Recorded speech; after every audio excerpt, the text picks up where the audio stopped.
Logo após a semana do UFC Rio, Dana White entrou ao vivo no Instagram e anunciou uma pancada de lutas que confirmam o último pay-per-view do ano e o último pay-per-view da história do UFC. Como vocês sabem, a partir de janeiro, o UFC vai abandonar o formato pay-per-view e a partir de agora todos os eventos da organização vão ser transmitidos pela Paramount+, com alguns sendo transmitidos pela TV aberta através da CBS. Ou seja, o UFC 323, que vai acontecer em dezembro, mais precisamente no dia 6 de dezembro de 2025, vai ser o último pay-per-view da história do UFC. E se esperava, não só por ser o último pay-per-view da história, mas também por ser o último card numerado do acordo do UFC com a ESPN, que não costuma, assim, sair de mansinho, costuma dar um último adeus convincente, um último agrado. A gente esperava um card com pelo menos 2 disputas de cinturão. O que mais estava sendo cotado era que Alexander Volkanovski defenderia seu cinturão contra o Lerone Murphy. E no co-evento da noite, o Alexandre Pantoja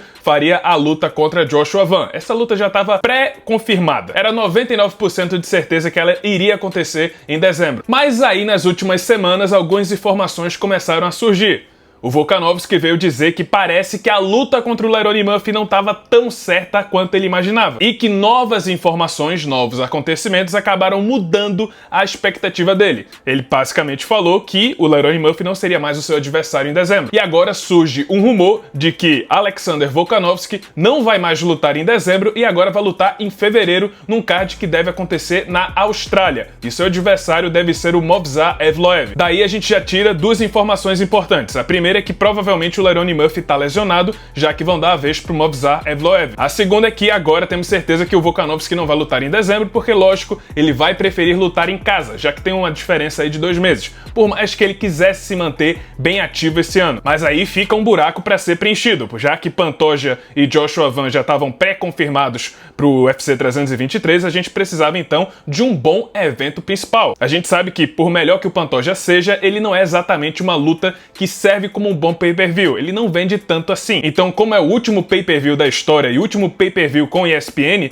o UFC provavelmente não colocaria só o Pantoja para defender o cinturão, colocaria um outro atleta mais conhecido. Mas como o Volkanovski pulou fora, sobraram então apenas 2 heróis que podem salvar o dia. O primeiro é o Alex Poatan e o segundo é o Merab Dvalishvili, que quer defender seu cinturão uma 4ª vez esse ano. Poatan tá com o pé quebrado, a gente sabe muito bem disso, não vai dar para ele lutar daqui a 2 meses e nem é o plano dele, ele quer lutar na Casa Branca. Sobra então o Merab, que estava pedindo exatamente isso. E aí hoje o Dana White confirmou que, de fato, o Merab Dvalishvili vai defender seu cinturão pela 4ª vez consecutiva em 2025, dessa vez contra Piotr Yan, na luta principal do UFC 323. E agora sim, é oficializado, Alexandre Pantoja também vai defender o seu cinturão contra o Joshua Van, e Henry Cejudo vai pegar o desranqueado Peyton Talbot, promessa da categoria dos galos. Sobre o Merab, é de fato um feito que vai consagrar ele como o melhor lutador do ano e talvez o melhor lutador peso-galo da história do UFC. Se a gente respeita tanto o que o Poatan fez naquele período de 1 ano, a gente também precisa tirar o chapéu para o Merab. O cara defendeu o cinturão dele 4 vezes esse ano. Isso, claro, se ele conseguir bater o Piotr Yan de novo. E só enfrentando os tops da categoria, com exceção ali do Sean O'Malley, que não merecia aquela disputa de cinturão, mas ainda é o Sean O'Malley, ex-campeão do UFC. O Manur Magomedov, perigosíssimo. Corey Sandhagen, perigosíssimo. E agora o Piotr Yan, outro ex-campeão que o Merab já venceu. Sobre a luta, claro, o Merab vai ser um franco favorito pro combate, ele já venceu o Piotr Yan por 50-45,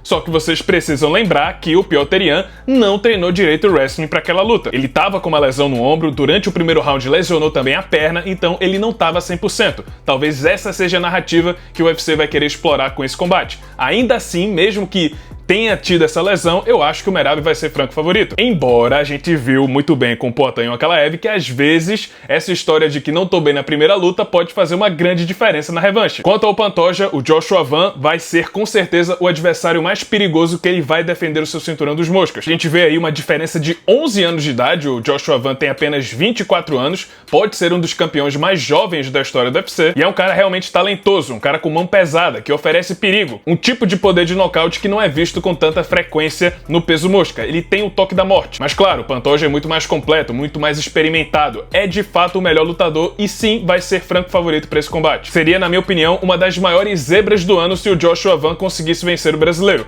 por mais perigoso que ele seja. O interessante é colocar o Merab e o Pantoja no mesmo evento, quase como se fosse uma semifinal. A gente sabe que o Merab já tá prestes a se tornar um campeão dominante, já vai defender seu cinturão pela 4ª vez e tá com 14 vitórias seguidas na organização. Pantoja também tem a 2ª maior sequência de vitórias do peso mosca e tá se encaminhando para a 5ª defesa de cinturão, ainda mais dominante do que o Merab. Será que o UFC então já tá montando uma possível semifinal para colocar os dois em rota de colisão, os dois campeões mais dominantes que a gente tem na atualidade no UFC? Será que é plano do UFC em algum momento de 2026 colocar Alexandre Pantoja para enfrentar Merab Dvalishvili, seja com o Pantoja subindo ou talvez o Merab descendo? Por mais impossível que eu ache, porque afinal o Merab não acho que ele consegue bater o peso mosca, mas é interessante colocar os dois campeões mais dominantes e justamente vizinhos para se enfrentarem na mesma noite. Curiosamente, são justamente os dois campeões que não pensam em duplo campeonato. Eles querem se manter nas suas categorias. E eu respeito muito isso, a atitude dos dois. Quanto ao Cerrudo contra o Peyton Talbot, a gente sabe que o Cerrudo tá numa má fase de 3 derrotas seguidas e que, claro, é uma tentativa, uma manobra para fazer o Peyton Talbot, uma das promessas do peso galo, crescer em nome do Henry Cerrudo. E, claro, uma tentativa de se livrar logo do Henry Cerrudo, que nunca teve uma boa relação com o UFC. Mas vou dizer pra vocês, eu acho que o Cerrudo consegue vencer esse combate. Por mais que ele não esteja mais nos seus melhores dias e nem na melhor fase, ainda assim eu acho que ele é muito mais lutador do que o Peyton Talbot. Pode ser mais um caso onde a velha guarda faz mais uma vítima contra a nova geração. Acho bem possível, inclusive, o Henry Cerrudo frustrar completamente os planos do Peyton Talbot e acabar se recuperando no peso galo. Por mais que eu ache que a carreira dele também não tem um futuro tão longo assim, vai ser interessante ver esse confronto de gerações e eu aposto no Cerrudo. Bom, pessoal, esse foi o vídeo, espero que tenham gostado. Se você gostou, deixa o seu like, se inscreve no canal, já ativando o sininho das notificações para não perder o próximo conteúdo. E é isso, muito obrigado por terem assistido e até a próxima.